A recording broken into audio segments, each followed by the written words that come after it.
j'ai vu les yeux de ma mère s'illuminer comme des phares dans la nuit quand elle a arraché le ruban de mes cadeaux, non pas pour moi, mais pour elle, ma sœur, la petite princesse intouchable. À 16 ans, j'ai appris que l'amour maternel pouvait être une lame aiguisée, taillée pour trancher les liens du sang sans un battement de cils.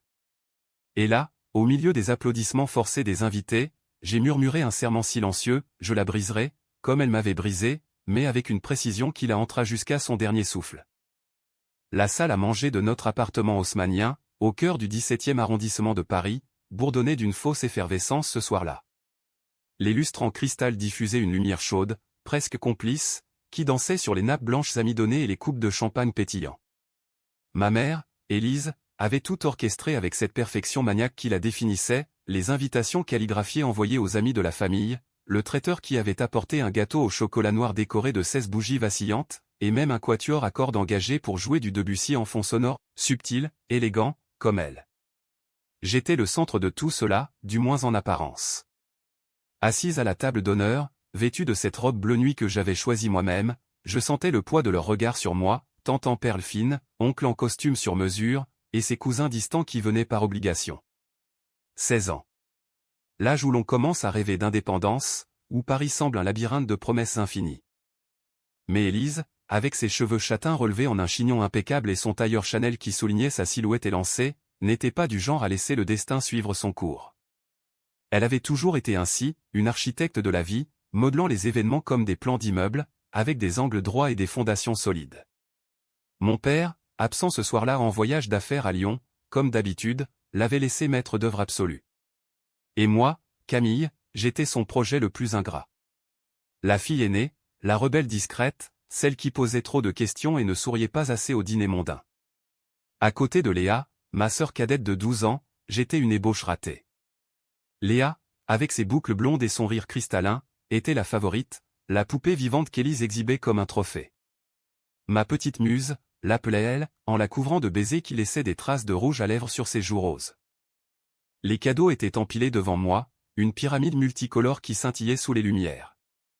Il y avait le collier en argent de ma tante Martine, gravé d'un assez élégant, un roman de Modiano dédicacé par un ami éditeur, et cette boîte en velours noir que j'espérais tant, un bracelet de ma grand-mère, hérité, avec un pendentif en forme de clé, symbole de liberté.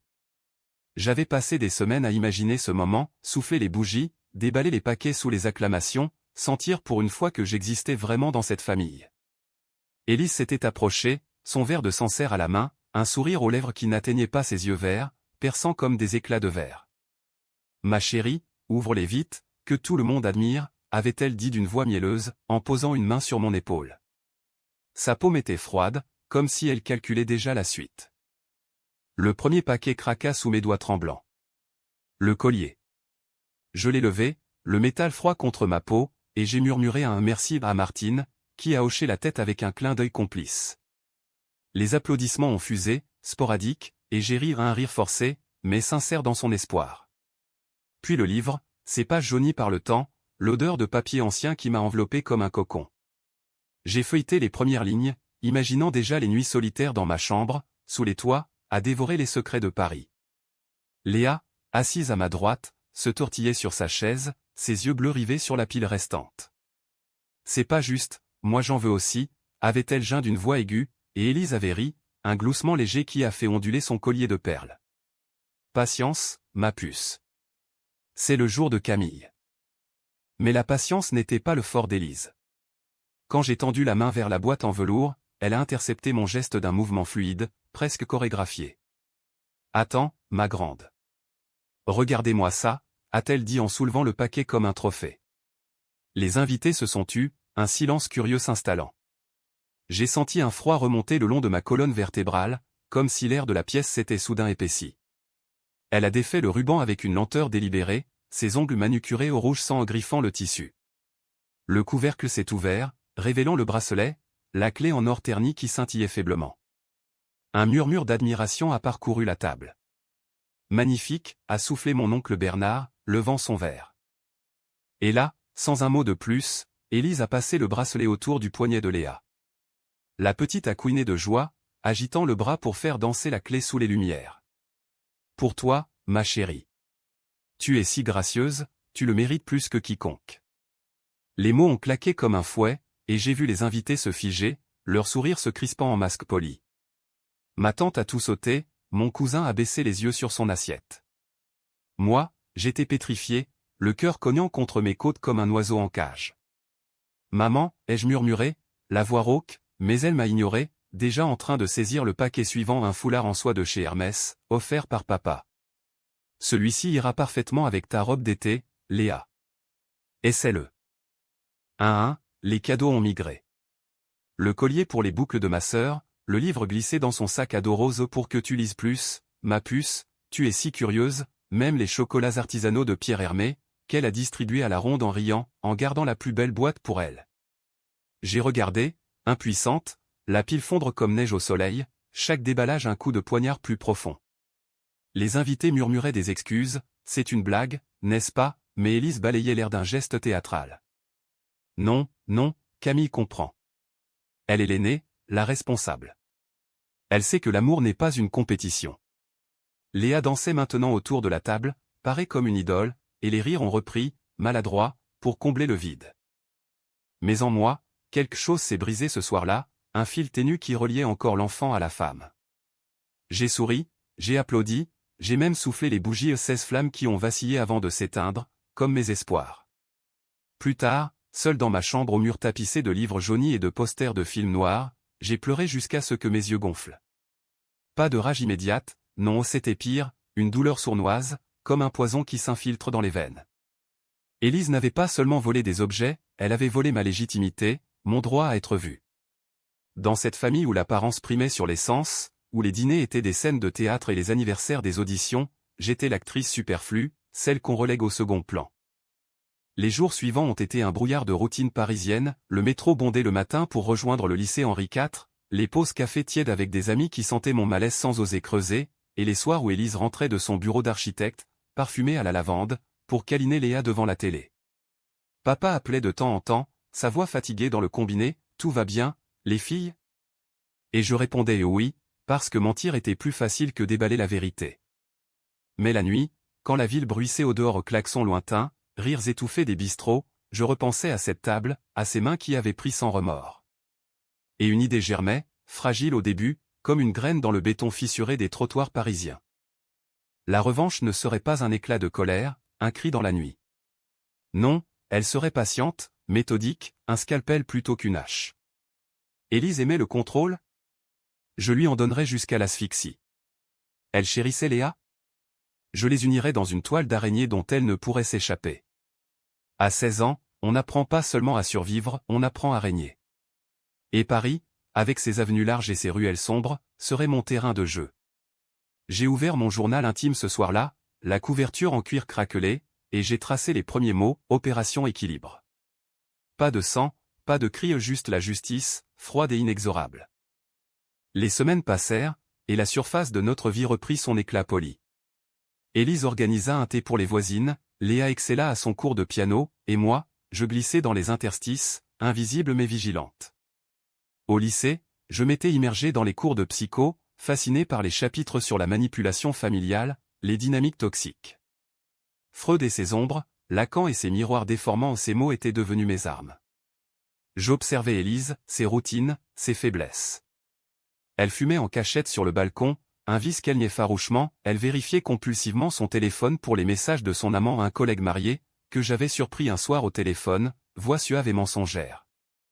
Et Léa, si innocente en apparence, était une éponge, elle absorbait l'amour d'Élise comme un nectar, mais je voyais les fissures, les caprices non assouvis, les jalousies fugaces quand on me prêtait attention.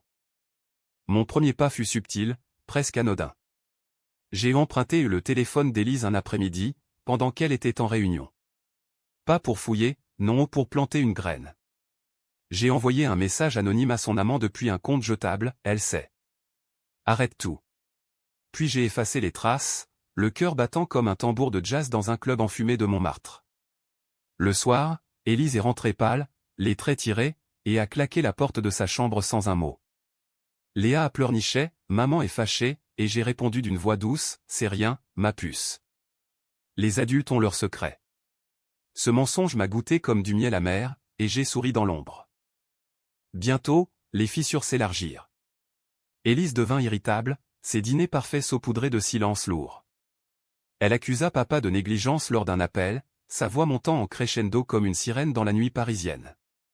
Et moi, je jouais mon rôle, la fille compréhensive, celle qui apporte le thé à la camomille, qui écoute sans juger. « Qu'est-ce qui ne va pas, maman » demandai-je, les yeux emplis d'une fausse innocence.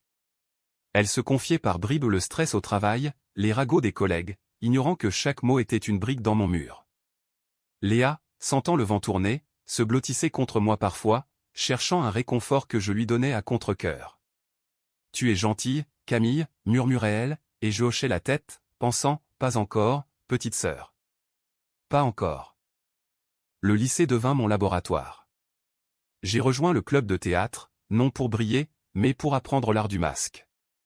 Sous les projecteurs crus de la salle polyvalente, je jouais des rôles de traître, de victime vengeresseuse, affinant ma voix pour qu'elle porte la duplicité sans trembler. Mes notes grimpèrent l'ironie du sort, la psycho m'offrait des A+, et Élise, fière en surface, me félicita lors d'un dîner, tu vois, quand tu t'y mets. Mais ses yeux glissaient déjà vers Léa, qui babillait sur son dernier bulletin impeccable. C'est là que j'ai décidé d'élargir le filet. Une amie, Sophie, avait un frère hacker amateur, pour un billet de concert, il m'apprit les bases, traçage d'email, faux profil. Rien d'illégal, juste assez pour effleurer les bords. Un soir de pluie battante, alors que les gouttes tambourinaient contre les fenêtres comme des doigts impatients, j'ai lancé la phase 2.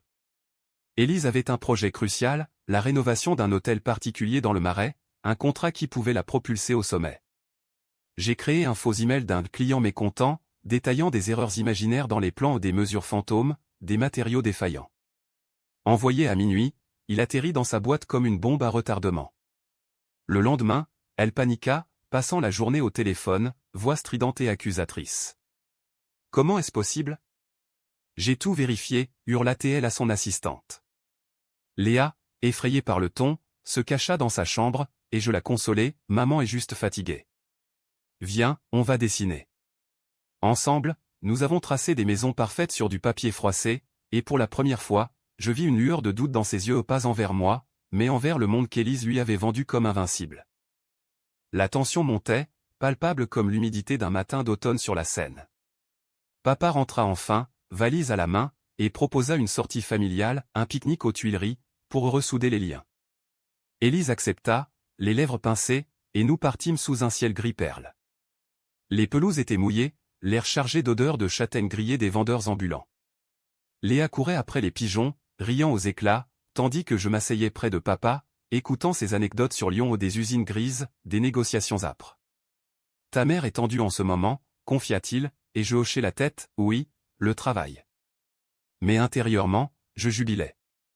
Le pique-nique fut un fiasco discret, Élise oublia les sandwichs dans la voiture, et quand elle revint, trempée, elle éclata en sanglots rares, contrôlés, mais réels. Papa la serra dans ses bras, Léa pleura, et moi, je restai en retrait, offrant un mouchoir avec un sourire serein. Première fissure, pensai-je, sentant le pouvoir couler dans mes veines comme du vin rouge corsé. De retour à l'appartement, les nuits devinrent des champs de bataille silencieux. Élise buvait plus, son Sancerre se transformant en verre de whisky solitaire sur le balcon. Je l'espionnais depuis l'ombre du couloir, notant les cernes sous ses yeux, la façon dont ses mains tremblaient en allumant sa cigarette.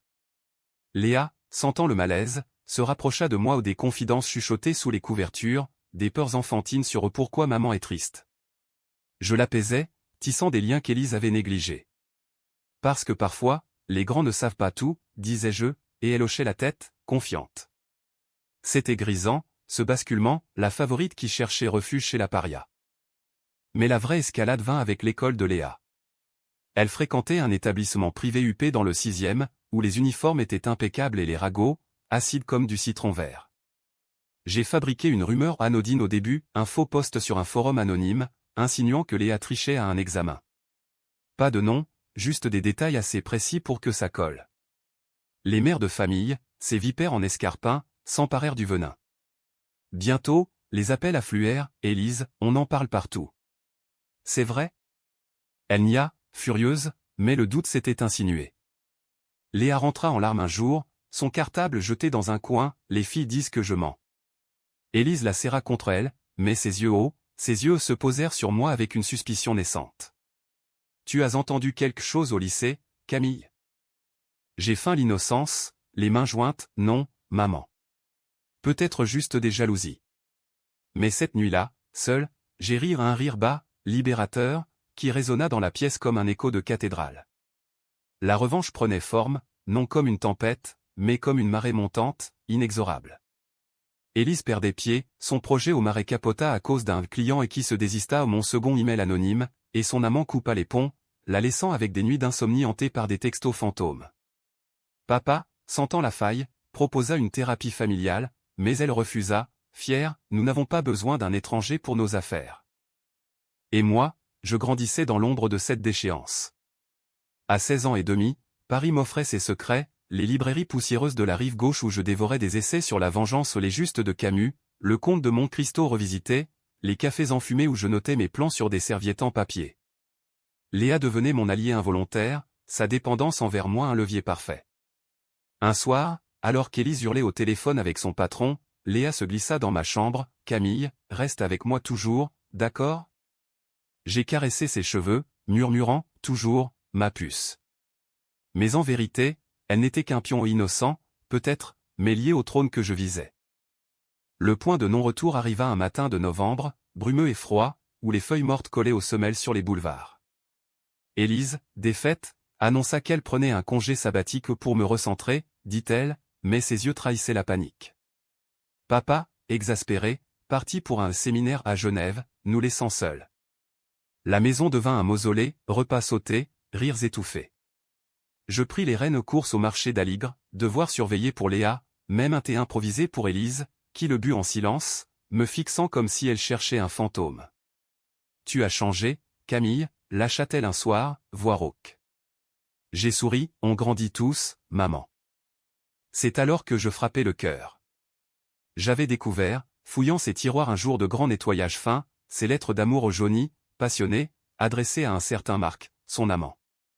Des mots crus, des promesses brisées. Avec l'aide de Sophie et son frère, j'ai scanné, anonymisé, et envoyé à papa un colis digital, livré par mail lors de son vol. Il rentra plus tôt, visage de pierre, et le confrontation fut un ouragan. Cris dans le salon, verre brisé contre les murs crème, Léa en sanglots dans la cuisine. Traîtresse, hurla Élise à papa, mais il répliqua, et toi? Ces cadeaux volés, ces mensonges? Oh, il savait pour l'anniversaire je l'avais briefé par message codé, semant le doute depuis des semaines. Elle se tourna vers moi, yeux exorbités, c'est toi, n'est-ce pas? Toi qui as tout manigancé. J'ai nié, bien sûr, larmes aux yeux pour la galerie, maman, comment tu peux penser ça? Mais Léa, tremblante, murmura, Camille est gentille. Le coup fatal. Élise s'effondra, secouée de hoquet, et pour la première fois, je vis la femme derrière le masque fragile, brisée, humaine. Papa partit pour de bon ce soir-là, valise bouclée sous la pluie, promettant des papiers de divorce. La maison, autrefois un palais, devint une coquille vide. Les mois suivants furent un lent démantèlement. Élise sombra, antidépresseur avalé à la chaîne, nuit blanche aérée dans les couloirs comme un spectre. Son agence la licencia, poliment, pour raisons personnelles. Léa, dévastée par l'absence de papa, se replia sur moi ou ironie cruelle, sale grande sœur protectrice. Je l'emmenai au Louvre, au but de Chaumont, lui racontant des histoires de déesses vengeresses pour masquer mes propres victoires. Et Élise? Elle me supplia un jour, à genoux dans la cuisine, odeur de café brûlé flottant, pardonne-moi, Camille. Pour l'anniversaire, pour tout. Ses mains qui avaient volé, agrippaient mon bras, suppliantes. J'ai pardonné, en surface un câlin maladroit, des mots lisses. Mais intérieurement, la lame tournait encore. La revanche n'était pas finie, elle était éternelle, gravée dans les silences de notre appartement, dans les regards fuyants d'Élise, dans la dépendance de Léa. À 17 ans, je quittai pour la fac Sorbonne, psycho, bien sûr, laissant derrière moi une mère éviscérée, une sœur accrochée à mes basques virtuelles. Paris m'accueillit, ses lumières indifférentes, et je marchais les avenues, le bracelet de grand-mère récupéré en secret au poignet, clé tournoyant comme un talisman. Parfois, la nuit, quand le doute me ronge, je repense à ces 16 bougies éteintes. Était-ce justice, ou juste une vengeance qui m'a rendu monstre? Mais le cœur, ce traître, c'est la vérité, dans les familles comme la nôtre, l'amour est une arène, et survivre, c'est régner. Et moi, Camille, j'ai conquis mon trône non avec du sang, mais avec des ombres, ces ombres que Paris connaît si bien.